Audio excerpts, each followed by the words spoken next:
kanugnog. Hapon na, kaya obligado na tayong kumuha ng mga kambing. Tapos ilalagay na natin sila doon sa kanilang mga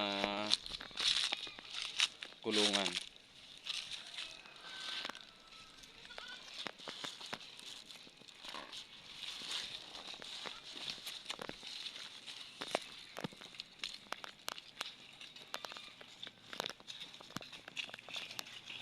Nakitulak mo nga ito. Itulak mo, hindi, wag mong hilain. Itulak mo. Itulak mo.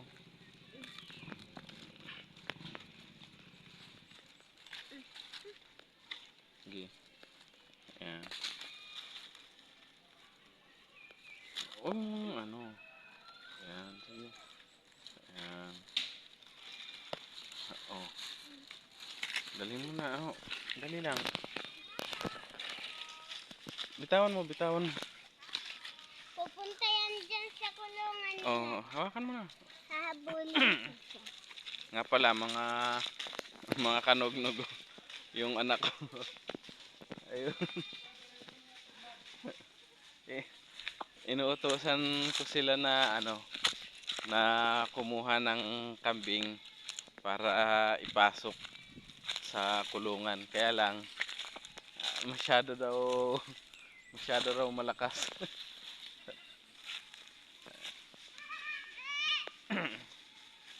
Sinasanay ko sila mga kanugnog para matuto rin sila. Kahit na bata pa sila, matutuhan nila yung kung paano magsuga, kung paano maglagay sa kulungan, para kung sakaling malaki na sila at may kakayanan na silang makabili ng alaga nilang kambing, kaya na nilang mag-alaga. Meron nga pala akong gustong i-share sa inyo mga kanugnog. Dito po sa amin, kung napapansin nyo, ayan, puro mga dahon. Dahon ng mahogani, dahon ng mangga. Kasi kung titingnan nyo mga kanugnog, sariwa yung yung mga dahon ng mangga. Ayan, sariwa. Ayan, sariwa. Ito po mga kanugnog, nitong nitong March, sana ito na-spray sana ito ng mga nagmamangga. Kaya lang ito nga yung nangyari, nagtalbos siya. Ayun, yan, halos lahat ng puno rito nagtalbos. Yun, mga maupusyaw din yung dahon, Kasi pagka nagtalbos yan mga kanugnog, hindi yan pwedeng isprayhin.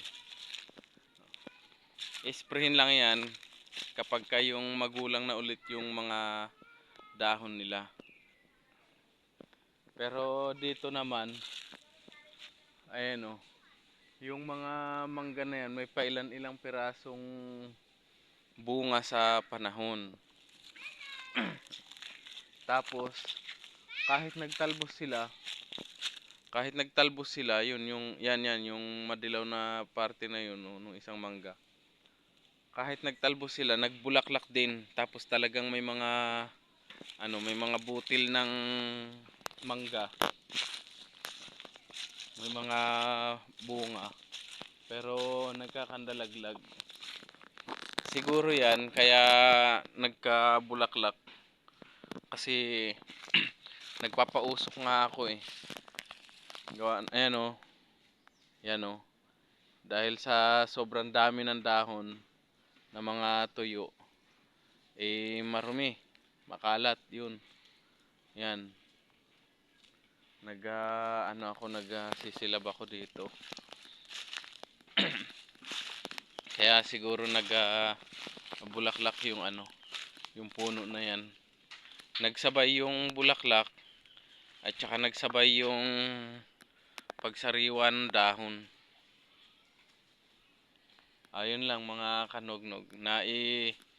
Na-share ko lang sa inyo na kapag yung mangga nagsariwa yung dahon niyan, hindi po yan pwedeng sprayhin para magbulaklak, pabungahin. Kasi ano yan sariwa yung talbos niyan. Para ano siya, para maganda yung pagbunga niya pagka in-spray. Kailangan i-sprayhin yan. Matanda yung dahon. Magulang yung dahon ng mangga. Pero dahil sa yan ay nagsariwa kaya hindi na binomba. Ano yan? Mga buwan ng September. Yan, mga buwan ng September pag yan ay gulang na. Tsaka nila babalikan yan. Yan yung bahay ng kambing namin, oh. Yan.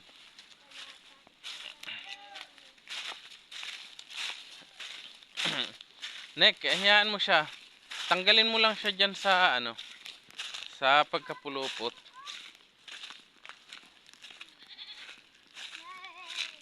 Hindi naman 'yan. Okay, 'yun lang mga kanognog. Nag-vlog lang ulit tayo kasi kukunin natin yung mga alagang kambing namin na yun. Yung nag-aatungal na yun. Kasi hapon na eh. Yan. O, ito yung lugar namin mga kanugnog. Oh. Kung mapapansin nyo ito dati, napakataas ng mga napier dito. Ng mga kugon. O, kaya lang ngayon, dahil sa tag-araw at yung mga kambing namin ay gutom na gutom. Kaya kaya na nilang ubusin yung mga damo rito. Kasi wala silang magawa kundi kainin kung anong mga damo meron dyan. Ayan lang muna mga kanognog. Yan lang muna yung ating video sa ngayon. Sana panoorin nyo pa rin. At sana kung may mga alaga kayong kambing, makapag-share din kayo ng mga gusto nyong ibahagi sa mga kagaya kong nag-aalaga ng kambing. Makaway yung baby ko. Okay, sige mga kanognog, maraming salamat sa inyong panunood. Salamat sa pakikinig sa mga sinasabi kong kung ano-ano tungkol sa pagkakambing. Sige, maraming salamat mga kanognog.